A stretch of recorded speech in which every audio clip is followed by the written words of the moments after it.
It's great to be here at SlatorCon with Alvaro Villalvilla Merelo. Well done. Thank you. Senior Global Localization Manager at Nike. So Alvaro, your team is responsible for delivering content in 22 languages to more than 50 countries around the world. So what are some of the ways that you ensure consistency of brand message across so many languages and locales and also platforms? Yep. And also vendors, which is another factor in the equation. Well, there's the basics of the industry. So we have glossaries and we manage our translation memories as best we can, which is not always easy at scale and the speed we operate in. So our average job lives for 72 hours, more often actually less than 48 hours. In any given day, we have 200 to 300 projects open in our pipeline. So the churn is really, fast-paced. But we take good care for glossaries and translation memories, and then we've invested heavily in developing good style guides, right? That we distribute to everyone in our supply chain, and also to the teams of writers.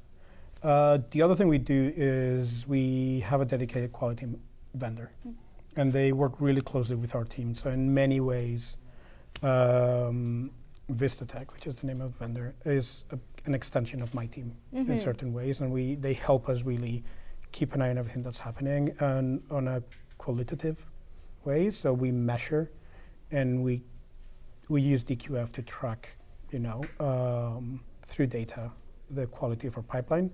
But then we also have a team of language specialists internally for our top 10 languages globally that help us from a qualitative point of view, right? And they are language managers, right? And they work really closely with LSPs, with a quality partner, to set the tone of voice and manage it from a brand point of view in partnership with local marketing teams. And how important is it to differentiate between content types when you're thinking about things such as the services that you're requesting from your suppliers and also the suppliers that you're actually using for localization? It's super important. Like, the quality metrics that you're looking at will change from one content type to another, but then also how much time you invest in it, for example, will change.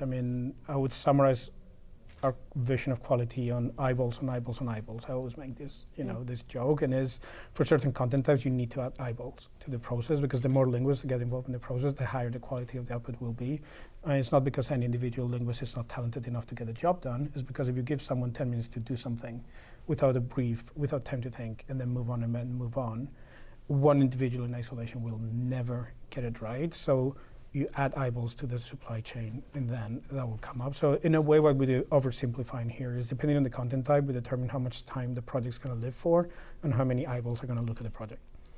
And then obviously you have specialized content types like SEO content, subtitles is another good example. Things that need, from a technical point of view, they need to have very specialized workflows behind it.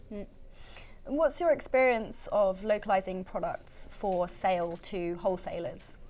For us, we work really closely with our wholesale partners. And what we do is we have a B2B platform called Nike.net, and there's a localization manager that takes care of that content. But fundamentally, we use the same vendors, we use the same strategies, right, to localize all that content and make sure that they have really top quality content to serve to their clients, which ultimately are our clients, but through them, right? So we make sure that they have the best possible product copy. We make sure that they have all of the assets they need to drive their business.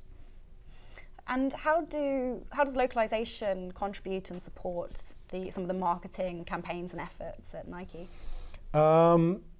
That's a very interesting question, and it's an evolving one. I would say in a very short space of time, maybe in 2 years, localization has gone from a place which was more of like an enabler, and our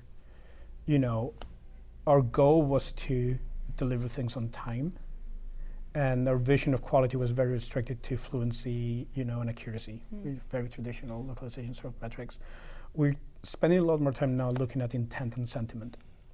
And what's happened is our language specialists are becoming deeper and deeper embedded into the local content creation hubs and contributing more to it and becoming the experts in language within local brand teams, right? And in that sense, I mean, obviously, the brand marketing teams are the ones driving the strategy, but our team has grown in a very interesting way to support hyperlocal needs that don't necessarily initiate with English. Thank you. Thanks very much for being here.